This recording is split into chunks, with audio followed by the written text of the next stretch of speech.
But if we continue to focus on just books, or just magazines, or just text, we're missing the point of what broadband's for. It's about relationships, learning, immersive experiences. You know, you can go online, and you can see naked pictures of me having my back opened. It's just my back. It's behind a password. But you know, they film every operation now, and I happen to have 14 inches of cancer removed from my spine 12 years ago. So it was an interesting operation. So one time I'm in a doctor, and we're talking away, and I said, okay, he wants to look at my back, so I take my shirt off, I turn around, he says, oh, I saw your video. But do you want your doctor to learn that way? Do you want them to be able to see that kind of stuff? You know that information doubles about every 15 hours now. When I went to university, it was doubling every 15 years. By 2015, it'll be doubling every 15 minutes, and by 2020, it'll be doubling every 15 seconds. You know, under Bush, we collected every single cell phone call. We collected every single search statement that ever went into any search any search thing, and it was able to be mined for information. That's the kind of content that's fundamentally changing. In the Library of Alexandria in Egypt, they archived every single TV show that was ever shown in Egypt as a progress thing. The world is changing. And yes, we have a sort of a love-hate relationship with technology, and it's within our control, as long as we understand it, to make sure that we build the right kind of framework to protect privacy, to protect how people use it, to make sure people use it in an effective way, that they know how to interpret the information that's coming over so they don't get lied to. As long as we're there, as long as we empower our communities to do it, our kids, cultivate and nurture them. As long as we, you know, get a little fitter. I was just in Italy a couple of weeks ago, so I saw him before he went downhill. And but, you know, we've got a new pick up your socks and move forward kind of stuff happening in libraries because we're just about the only place that has the infrastructure. You know there's more branches of libraries in this country than there are McDonald's and Starbucks put together, right? 9 times more people have a library card in the United States than have a driver's license.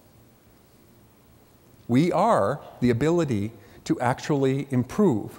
There's no other institution that can be collaboratively managed that can deliver stuff to make this country better. Unless, of course, we get in denial and decide we're not going to do it. And then we're in trouble. Because other countries are going to do it. You know, we're in India, where I was over there helping them, and they're going to build 1,000 universities in the next year. You ready? Can you imagine that kind of vision? And then we've got this, you might have seen the Gartner hype cycle, but these are the emerging technologies and what's actually normal now. Like social networks is normal, idea management is normal, tablet PCs, wikis, and we see a lot of other stuff coming along. But we can't wait for everyone to change all at once. Not everybody in my community has an email address. So what? That doesn't mean you sit there and say, let the last be first. Let the slowest adopter be the one who destroys the ability of our community to move ahead. Bricks, clicks, and tricks. The brick library, our physical place, is really important. It creates a community center, it creates a physical object, it creates a way to do things, it creates meeting rooms. I collected 50,000 stories from library end users asking what they wanted from their library. And we used a process called Cynefin. My friend David predicted 9/11 in June 2001. And Mr. Bush put the US on high alert for June, July, and August of 2001. David was the only plane allowed back into the US on September 12th. And he picked up Cheney and the Joint Chiefs of Staff and brought them to Canada where they'd be safe. He understood what was about to happen from asynchronous, asymmetrical threats. So I said to David, this is what's happening with libraries. Demographics, social, funding, everything, technology, everything is coming from all sides on libraries. Let's use your process and find out what it means, because I want to know what the underlying value system is that's driving behaviors in libraries. What are the 2 things people wanted from their libraries? And you know what it wasn't? Books, magazines, videos. It was community and learning, right off the top, big time. Then we had librarians do the similar thing. I collected 5,000 stories from librarians and went, ooh, there's no overlap between what end users want and what librarians think they're delivering. It's a challenge for us. I just finished collecting 20,000 stories and doing a massive psychographic profile of C-level executives, vice presidents, mayors, deans of universities, provosts, CEOs worldwide, and asked them what they thought libraries were ready for.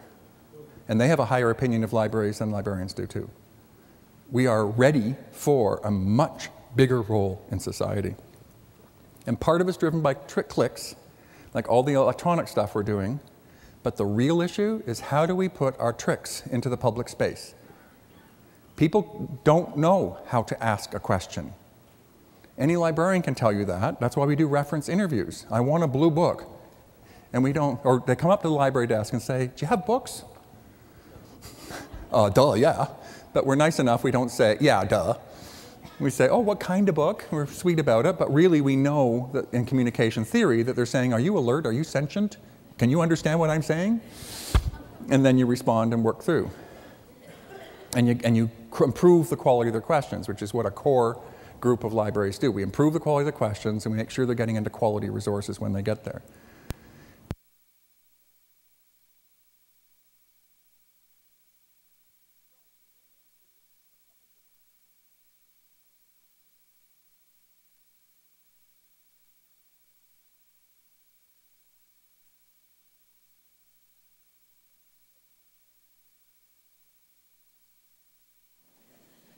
Thank you. Someone's reminding me that there's a mic here.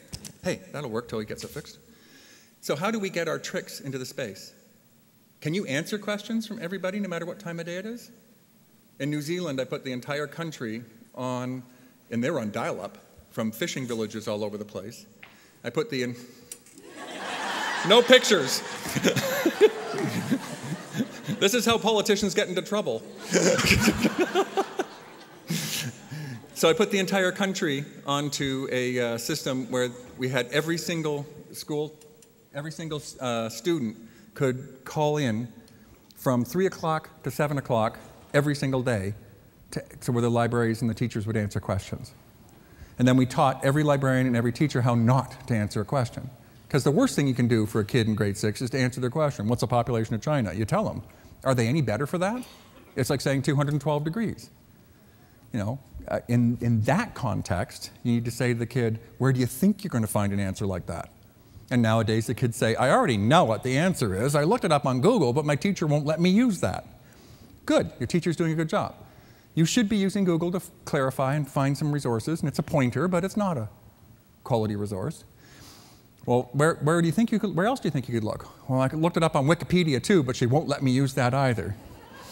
I'm going, good, you're not supposed to use Wikipedia. I wasn't allowed to quote Encyclopedia Britannica.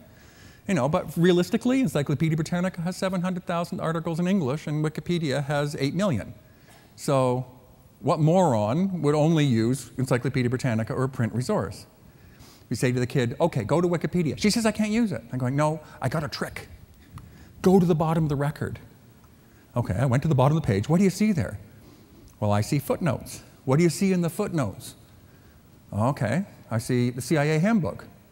Do you think the CIA handbook is an authoritative source your teacher would accept? Well, probably. You don't have, I promise you, you don't have to tell her you found it using Wikipedia. But go in, look it up, and put in the reference.